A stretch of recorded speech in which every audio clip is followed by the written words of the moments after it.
Tiempo de presentar a nuestro primer invitado y se trata del doctor Miguel Medina, a quien ya le decimos muy buenas noches, doctor. Gracias por este tiempo para con nosotros.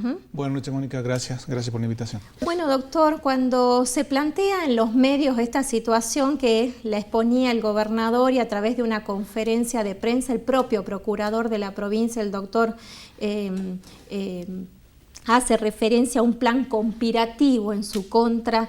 ¿Estamos hablando de una situación de inseguridad que se vive en la provincia que viene de la mano de la actividad del narcotráfico? Mire, yo conocía el tema con el discurso del gobernador y después por lo que usted dice la conferencia de prensa del doctor García Castiela. Y la verdad que la primera sensación es de preocupación por la sola existencia de amenazas y mucho más de un plan presuntamente ideado por alguien en contra de la persona del procurador y de los fiscales, de una unidad fiscal que se creó por su decisión allá en el norte, para trabajar en el norte. La primera sensación es esa, una profunda preocupación y obviamente la relación que tiene, además de la inseguridad, con las políticas públicas que puede llevar adelante el gobierno, la procuración, para enfrentar lo que se llama crimen organizado, una de cuyas manifestaciones es la actividad del narcotráfico. Ahora, cuando hablamos de crimen organizado, es imposible pensar que una procuración, en este caso, como decimos, a la cabeza del doctor Pedro García Castiela, y un gobierno puedan hacerle frente solos, ¿no? Obviamente, hace falta articular políticas, de eso es lo que se habló aparentemente en la reunión, es lo que trascendió en esta reunión de ministros, con la presencia de la ministra Bullrich acá en Salta, la necesidad de articular políticas y ponernos de acuerdo con el Estado Nacional y con las provincias, en principio con todas, en especial con las que están alcanzadas por la misma problemática, que es ser provincias ubicadas en áreas de frontera. No solo nosotros, sino la nuestra, sino otras provincias tienen las problemáticas parecidas con otras variantes, ¿no? Pero afrontan esa situación y hace falta generar políticas y acuerdos, sobre todo para llevar adelante una lucha conjunta que tenga alguna posibilidad de mejorar la situación actual. En este rango de la situación que pueden tener provincias con las mismas características por el tema del narcotráfico, ¿usted no cree o comparte lo que se dice a través de Nación, que Salta es el lugar por donde más droga está pasando? Eso no sé, no conozco las estadísticas, debe haber alguna base fáctica para afirmarlo, ¿no? Pero le hago acordar algo. Hace ya algunos años atrás, cuando el doctor Fait, nuestro comprovinciano, fue juez de la Corte, a una frase de él se debió una movida enorme que se hizo con reuniones en la Corte Suprema en directo y con muchísima preocupación de todos los medios nacionales puestos sobre Salta con esa frase de lluvia de drogas, ¿se acuerda? Bueno, con esa frase el doctor Fait graficaba una de las problemáticas del narcotráfico, que es el uso de vuelos irregulares para descargar la droga en algún lugar y aterrizar, o bien en los últimos tiempos, ya con la suficiente previsión de combustible, poder dar la vuelta, regresar al lugar de origen sin necesidad de aterrizar. Entonces, hace años estamos hablando de eso. Ahora, aparentemente esa modalidad ha disminuido, pero la capacidad del narcotráfico de generar la penetración en nuestro territorio de todo lo que hace por el increíble fin de lucro que tienen.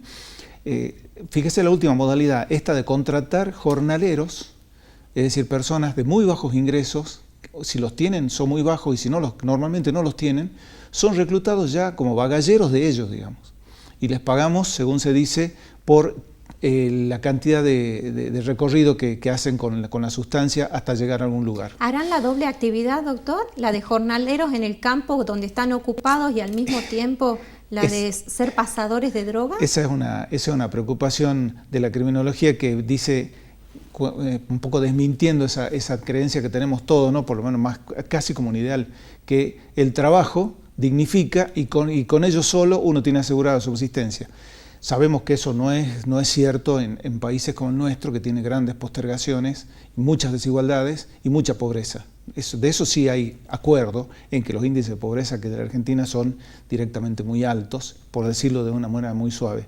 Entonces, trabajo y delito suelen ir de la mano cuando la existencia sola del trabajo no garantiza la subsistencia. Y ahí es donde aparecen los muchachos del otro lado, que saben, uno no sabe cómo, pero ellos saben a quién, con quién hablar, por qué en qué podemos influir. Si usted me hace ese relato, yo se lo traigo al mismo a las fuerzas de seguridad, donde obviamente el trabajo remunerado por el Estado es muy poco en relación a la tentación que puede tener ya sea un personal policial o alguien de gendarmería. A la vista está la cantidad de efectivos de la fuerza involucrados en esto. ¿Usted cree que ahí también se necesita una reivindicación como para que el trabajo sea más efectivo? Mire, la llevo a otro tema para contestarle la pregunta. Acuérdese cuando se produce el traspaso de la Policía Federal a la Ciudad Autónoma de Buenos Aires, la Federal a la Ciudad Autónoma. ¿Cómo consigue reclutar el personal la Ciudad Autónoma de Buenos Aires? Porque los tienta con un mejor sueldo. Ofreciéndoles posibilidades salariales y de retiros muy superiores a las que tenían ellos donde estaban trabajando. Así que así comienzan a reclutar de esa manera absolutamente lícita, obviamente, una política pública que se publicitó de distintas formas para lograr, a través de salarios atractivos, quitarle el incentivo de no cumplir con el deber. Pero el tema de la policía, de la fuerza de seguridad, tiene un adicional que no tiene el ciudadano común. Esas personas saben de entrada, desde el momento en que hacen un curso en la escuela de cadetes, el momento en que hay un curso para ascender en la carrera de oficial, en el momento en que hay juntas para los ascensos y demás, hay un montón de instancias para ir haciendo una especie de casting y saber quién está de un lado y quién está de otro. Para eso es esencial dinamizar profundamente los llamados asuntos internos en todas las fuerzas de seguridad, no solo en la policía, sino en las fuerzas de seguridad también. Esos asuntos internos son de gran utilidad en los países centrales porque son organismos muy eficaces, muy protegidos y empoderados para hacer la tarea que nadie quiere hacer, que es estar atento con los propios, no con los ajenos, para percibir conductas que, aunque pueden ser difíciles de creer, se notan en un momento en que el que está haciendo algo indebido necesita mostrarlo, digamos. Entonces, nos vamos de vacaciones, cambiamos el auto, nos empezamos a vestir de otra manera. Son datos que en general, con el ingreso que se percibe, que coincido que es bajo, que no debiera ser el que tienen las fuerzas de seguridad y las policías, en general de la Argentina, eso hay que cuidarlo cuidando muchísimo las vocaciones, incentivándolas y haciéndoles ver de entrada que es una tarea por la que probablemente el Estado no le llegue a reconocer todo, pero hay otras cosas en juego. La confianza que le va a dar el Estado para que cuide a las personas y brinde seguridad, esa debe ser la gran motivación de todos. En virtud de lo que usted plantea, le voy haciendo algunas preguntas, ¿no, doctor? Se viene indudablemente una reforma de la ley orgánica de la policía. Creo que esto que usted está planteando es sumamente importante para tener en cuenta. Tenemos una ley antiquísima donde, por ejemplo, un personal policial solamente hace uso del arma reglamentaria cuando va a hacer un ascenso, lo llevan a hacer un tiro, ni siquiera tienen preparación. Esto de asuntos internos no es menor. También el estado psicológico de los jefes o de los subalternos es un tema que no se está controlando. Mire, la tarea de la policía es muy compleja, pero en general tienen un marco del cual la política se tiene que hacer cargo. Hablar de seguridad es hablar de muchísimos recursos. Entonces, de entrada, empecemos hablando de cuánto disponemos para hacer políticas públicas efectivas de seguridad. Es muy costosa la seguridad. Es muy costosa a todo nivel, público y privado.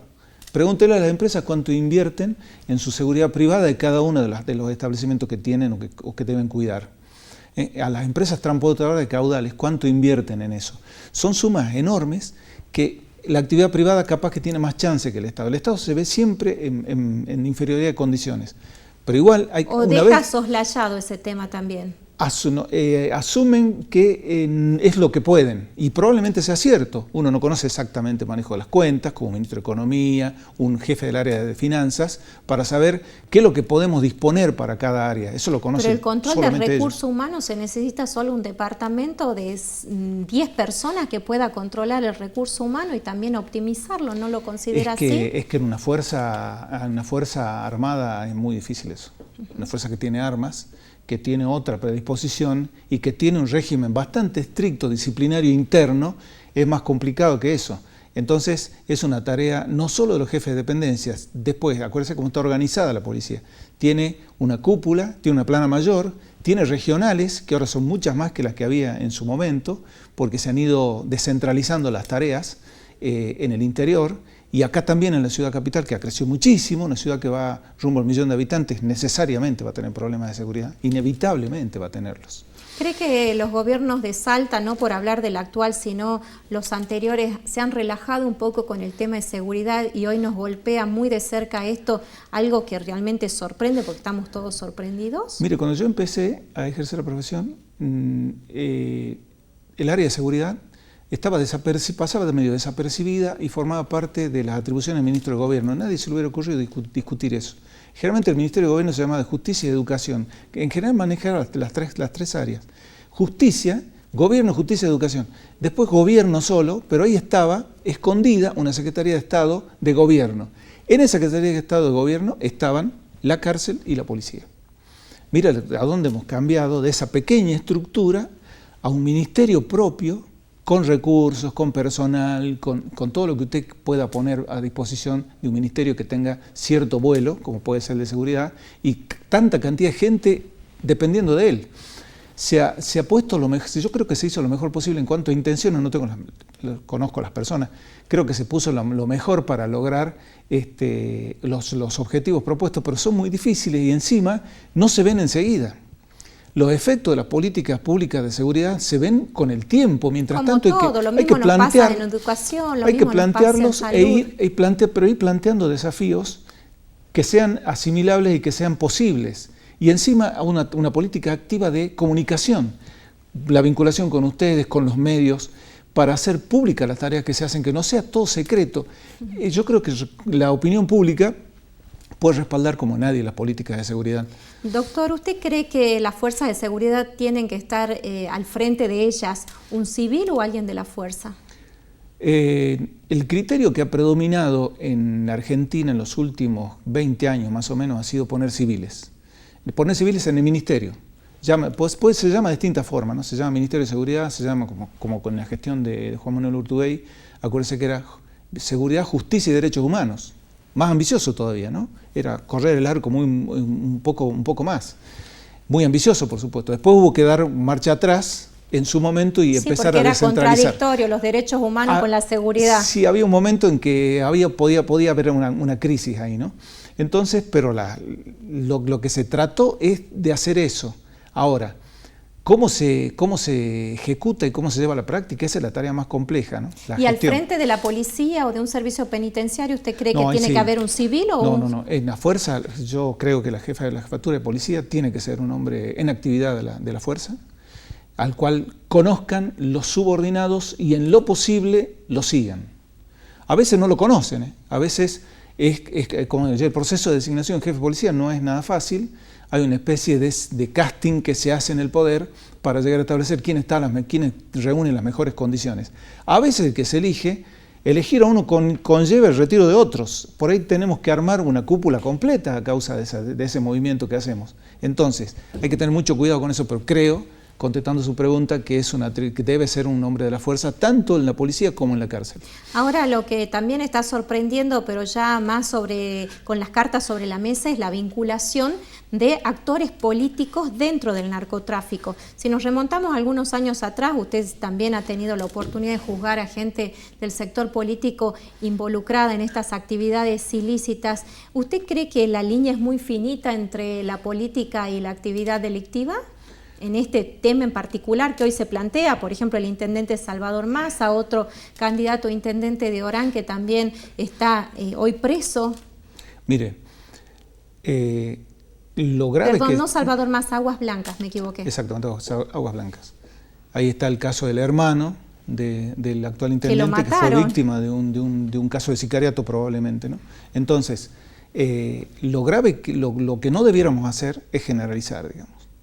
Porque fíjese cuál sería hoy la sospecha más grande que podrían utilizar nuestros adversarios políticos para sacarnos de la carrera o por bien complicárnosla y vincularnos de alguna forma con el narcotráfico, con la trata de personas, como el caso del diputado de Misiones, etcétera, etcétera. Entonces, habría que separar muy bien, saber de quién estamos hablando y por qué, y no generalizar, porque si bien uno puede conocer casos, puede saber de otros, puede haber sospechas, acá eso tiene ribetes políticos y es de altísimo voltaje usarlo, ¿no? Porque también se puede volver en contra de uno después. ¿Y su experiencia qué dice, doctor? Si hay una persona de la familia involucrada, ¿se supone que eso se derrama? No, mire, yo participo todo el tiempo en la responsabilidad penal, que es individual siempre.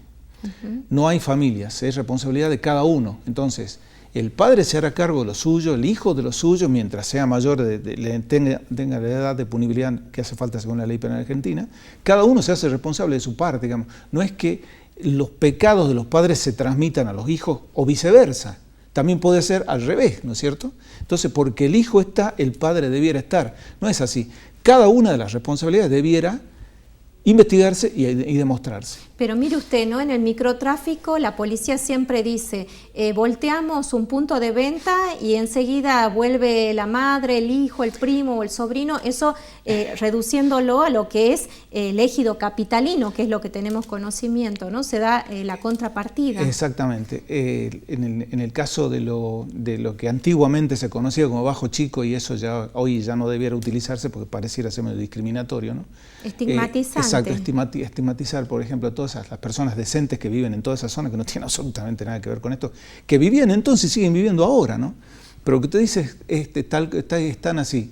En la primera época de drogas peligrosas acá, en Salta, que nos tocó esa primera parte, cuando drogas peligrosas era algo incipiente y comenzaba a ponerse en marcha, no tenía la jerarquía que tiene ahora, que es una dirección general, no había un personal, un comisario de alto grado, de alto rango ahí a cargo, sino generalmente oficiales de cierta graduación, pero no del más alto rango. En esa época la tarea central era en esa zona de la ciudad.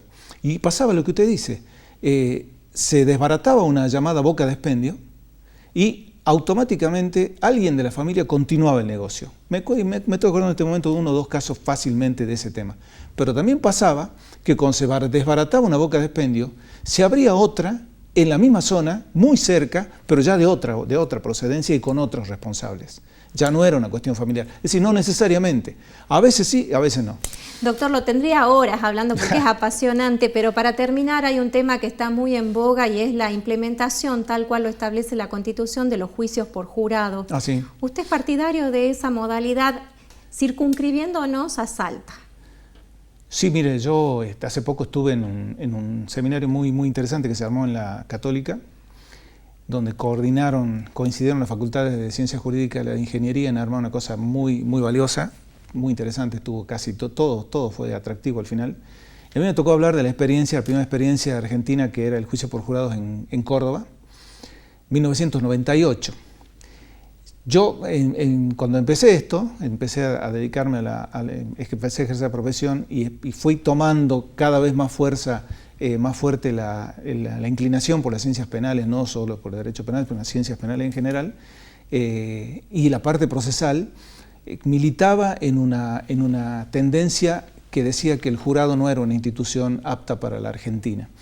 El tiempo me fue poniendo en otra postura, y hoy creo que sí que es apta y que le vendría muy bien a la justicia en general de todo el país.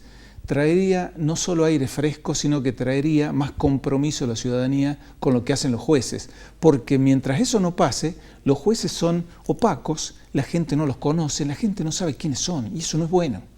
No es bueno porque en esa opacidad radica precisamente uno de los defectos de la justicia, la falta de credibilidad que tiene. Pero es una tendencia universal. Si no, mire lo de México ahora, porque hablando de México, no es de acá. Lo van a elegir por voto a los jueces. Pero ¿sobre qué se armó eso? Precisamente sobre eso. Y los jurados, desde el primer lugar hasta el último, que ya está arrancando en Santa Fe, todo se construye sobre la imagen negativa de la justicia. Desde ya lo anotamos para uno de los digamos, de la gente que tiene que preparar a los jurados, porque se va a necesitar de eso, ¿eh? Así que ya lo ponemos a usted ahí en la lista. Especialmente, no se olvide el doctor Vitar, que está haciendo una tarea muy buena en la Escuela de la Magistratura, llevando a los chicos de los colegios a teatralizar el juicio por jurado y de alguna manera, así, aunque sea pequeña, de a poco vamos insertándolo a los jóvenes en el sistema de justicia. Así es. Gracias, doctor. Como siempre, un placer tenerlo acá. Igualmente. Gracias. Hacemos una pausa, ya volvemos.